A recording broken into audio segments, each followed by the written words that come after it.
ओम नमः शिवाय। हर हर महादेव। कभी आपने सोचा है कि जीवन में जो कुछ गलत होता हुआ दिखाई देता है वही अगर असल में सबसे सही हो तो कभी आपने ये महसूस किया है कि जब आपका मन टूटता है, जब आपकी उम्मीदें बिखर जाती है, जब चीज़ें आपके हिसाब से नहीं चलती, उसी पल कहीं ऊपर कोई शक्ति आपको बचाने की तैयारी कर रही होती है। आज की ये कहानी सिर्फ एक कहानी नहीं है, ये एक दर्पण है। अगर आप ध्यान से सुनेंगे तो इसमें आपको अपना ही जीवन दिखाई देगा।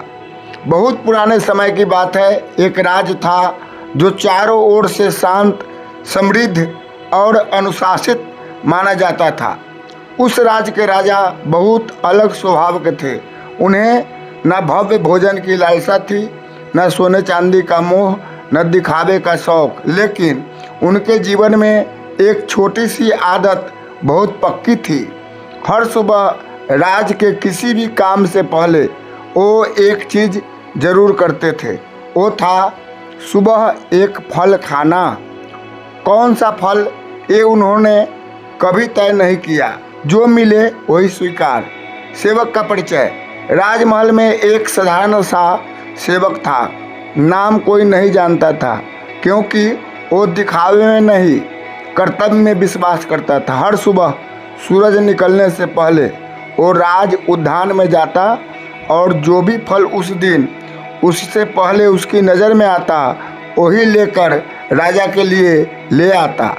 न ज़्यादा सोचता न ज़्यादा चुनता। एक दिन की बात है, उस सुबह राज उद्यान कुछ अलग ही लग रहा था।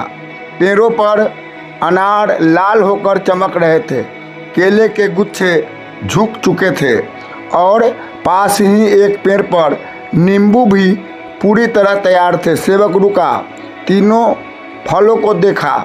उसके मन में विचार आया, आज क्यों ना राजा को 3 फल ले जाऊं।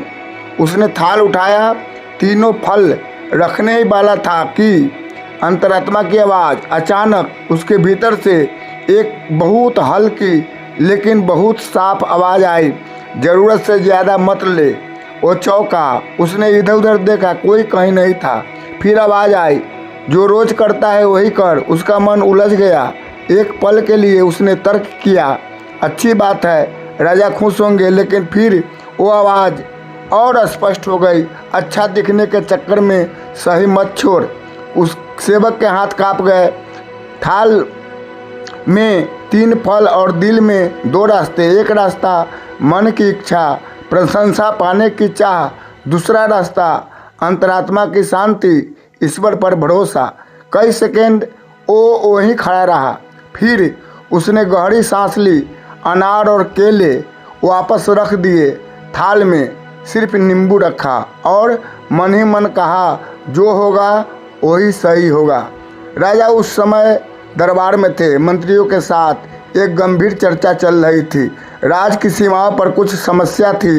राजा का ध्यान पूरी तरह उसी में लगा था। सेवक आया, थाल रख दी। राजा ने देखा भी नहीं कि क्या फल है, बस हाथ बढ़ाया और नींबू उठाकर एक कौर लिया। अचानक उन्होंने नींबू का छिलका सामने उछाल दिया, सीधा सेवक की ओर। सेवक चौंका, लेकिन उसे चोट नहीं लगी। वो मुस्कुराया और धीमे से बोला, धन्यवाद प्रभु।